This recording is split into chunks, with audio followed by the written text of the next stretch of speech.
বড় পর্দা নিয়ে এখন পর্যন্ত আসলে ওইভাবে পরিকল্পনা নেই। যদি ভালো গল্প পাই তাহলে অবশ্যই করবো ইনশাল্লাহ। মানে আমরা কি 2025-এ আশা করতে পারি, যেহেতু অনেকেই বড় পর্দায় কাজ করছেন, আপনার সমকক্ষ যারা আছেন সবাই তো অনেকেই বড় পর্দায় মুভ করেছেন।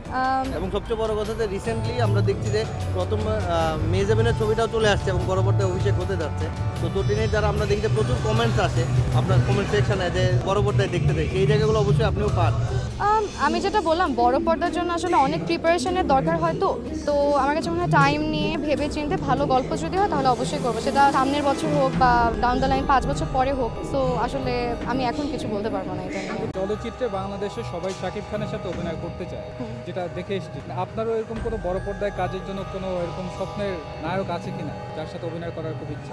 অবশ্যই ভালো লাগে, যেটা নট অনলি ক্যারিয়ার ওয়াইজ, সে মানুষ হিসেবে কেমন বা সে সব কিছু কীভাবে হ্যান্ডেল করে। So I think I look up to her. So she is a very good example. আমার মনে হয় যে আমাদের অনুপ্রেরণা আসলে তো সিনিয়র যারা থাকে তাদের থেকে পাওয়া উচিত। There is no harm in that. So I really like her and her acting. আচ্ছা, চলচ্চিত্রে বাংলাদেশে সবাই শাকিব খানের সাথে অভিনয় করতে চায়, যেটা দেখে এসেছি। আপনারও এরকম কোনো বড় পর্দায় কাজের জন্য কোনো এরকম স্বপ্নের নায়ক আছে কিনা যার সাথে অভিনয় করার খুব ইচ্ছা?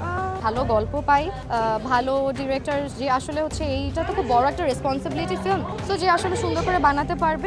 কাজ করা হয়েছে, বড় পর্দা নিয়ে আসলে পরিকল্পনা কি?